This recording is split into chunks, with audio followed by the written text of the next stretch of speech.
ओम नमो भगवते वासुदेवाय नमो नमः। आज 19वां और अंतिम अध्याय स्कंद का हम जानेंगे, जिसमें पुंसवन व्रत की विधि इसका वर्णन होगा। तो यह व्रत किस प्रकार धारण किया जाता है, राजा परीक्षित पूछते हैं शुकदेव जी से, जिसमें शुकदेव जी कहते हैं यह कोई आम व्रत नहीं है, नॉर्मल व्रत नहीं है। इस व्रत के द्वारा हम अपनी मनचाही इच्छा पा सकते हैं। जो भी आपके मन में इच्छा हो, जो भी आप चाहते हो, इस व्रत के द्वारा अवश्य ही पूर्ण होगी, अगर इस व्रत को पूरी शुद्धता के साथ, नियमों के साथ निभाया जाता है। व्रत की विधि को शुरू करने से पहले आपको ब्राह्मणों को घर पे बुलाना है, उनका सेवा आदि सत्कार करना है, फिर उनको भोजन आदि करवा के उनसे कथा सुननी है। जो पुंसवन व्रत की होगी वह पूरी कथा, पिछली सारी जो हमने वर्णन करी, वह ब्राह्मणों से सुनकर उनकी आज्ञा लेकर अपने पति के साथ इसका अनुष्ठान करना है। और ध्यान रहे कि इसका तभी अनुष्ठान करें, इसका तभी शुरू करें इसको कि आप इसे अंत तक ले जा सकें, क्योंकि ऐसा करना बहुत ही गलत होगा कि आप इसे शुरू करते हैं और बीच में ही छोड़ देते हैं। ऐसा नहीं करना। जब इसकी शुरुआत आप कर दें तो वह मार्गशीर्ष शुक्ल प्रतिपदा का दिन होना चाहिए, तब से इसकी शुरुआत होती है और 12 महीने में यह व्रत पूर्ण होता है।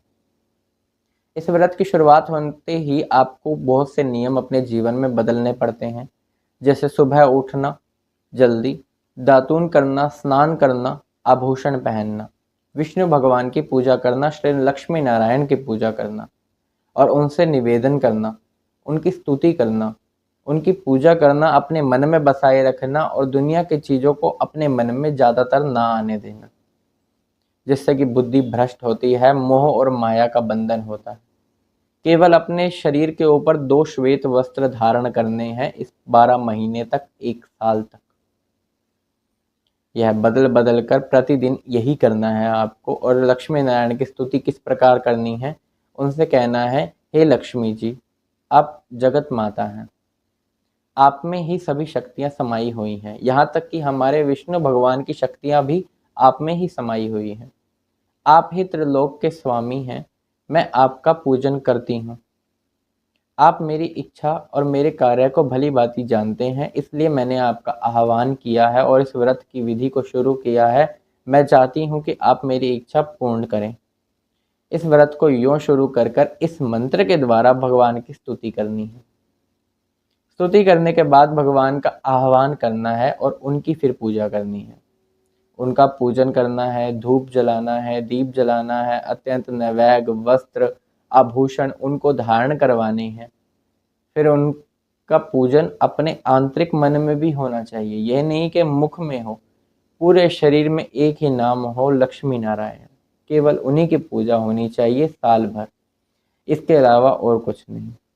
इस प्रकार पूजन करते हुए प्रतिदिन जैसे यदि आपकी कोई सामग्री बच जाती है तो ओम नमो भगवते महापुरुषाय महाविभूति पते स्वाहा, इस मंत्र का जाप करके उनको अग्नि में 12 आहुतियों द्वारा स्वाहा कर देना है। और यही व्रत आपका कंटिन्यूसली चलना चाहिए और इसमें श्री विष्णु भगवान की पूजा होनी चाहिए, उनका पूजन होना चाहिए। जब इस व्रत को धारण कर रहे हैं तो पति को भी वैसा ही करना चाहिए जैसा पत्नी कर रही है, कि जिस समय पत्नी का रजो धर्म हो, जिसको पीरियड्स बोलते हैं, उसमें अशुद्धता होती है, तो उस समय पति इस व्रत का उसी प्रकार से पालन करे जैसे कि पत्नी पालन कर रही थी। तो दोनों के मिलाप से ही यह व्रत पूर्ण होगा, किसी एक से नहीं हो सकता। तो पति जो कि अगर पूर्णतः शुद्ध मन से जैसे पत्नी इस व्रत का पालन कर रही है वह भी पालन करे तो फल दोनों को बराबर ही मिलेगा। जो पति है उसकी चिर आयु हो जाएगी, यानी कि उसकी आयु बढ़ जाएगी, और जो पत्नी है जो इस व्रत का पालन कर रही है उसे मन चाही इच्छा प्राप्त होगी। वह इसके अंत में बताया जाएगा अध्याय में कि उसे क्या क्या प्राप्त होगा। अब हम जानते हैं आगे कि जब यह व्रत इसी प्रकार चलता रहेगा और 12 महीने के बाद मार्गशीर्ष की अमावस्या को यह व्रत पूर्ण हो जाएगा और अगले दिन सुबह आपको स्नान करना है, विष्णु भगवान का पूजन करना है, उनको धूप दीप आदि नैवेद्य से और स्नान करवाना है।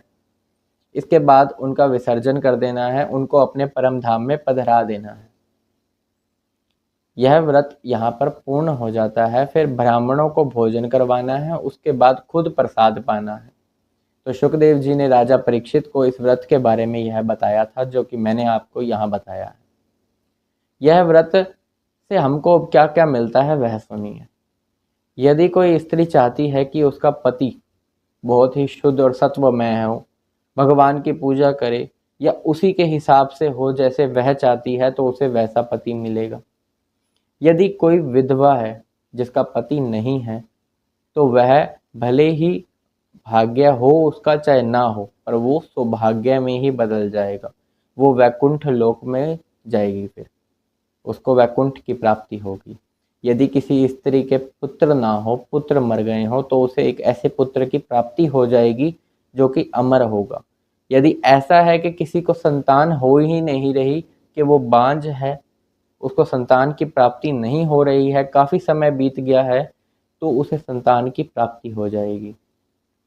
हर प्रकार से स्त्री जिस अपनी ख्वाहिश बस मन में रखे, चाहे वो भगवान के आगे ना ही बताए, बस पूरे के पूरे वर्ष उनका पूजन करे, उनको अपने मन में धारण करे और इस नियमों का पालन करे, वो उसको बताने की भी जरूरत नहीं है, उससे ज़्यादा उसे भगवान देंगे। जो विष्णु भगवान है हमारे बड़े कृपालु हैं, दयालु हैं। हम जितना सोचते हैं और हम भगवान के आगे उतना रखते हैं, तो वो हमें उतना ही देते हैं। और यदि हम भगवान के आगे नहीं रखेंगे कि हमें यह चाहिए, तो वो हमें इतना देंगे जितना आप नहीं संभाल पाओगे।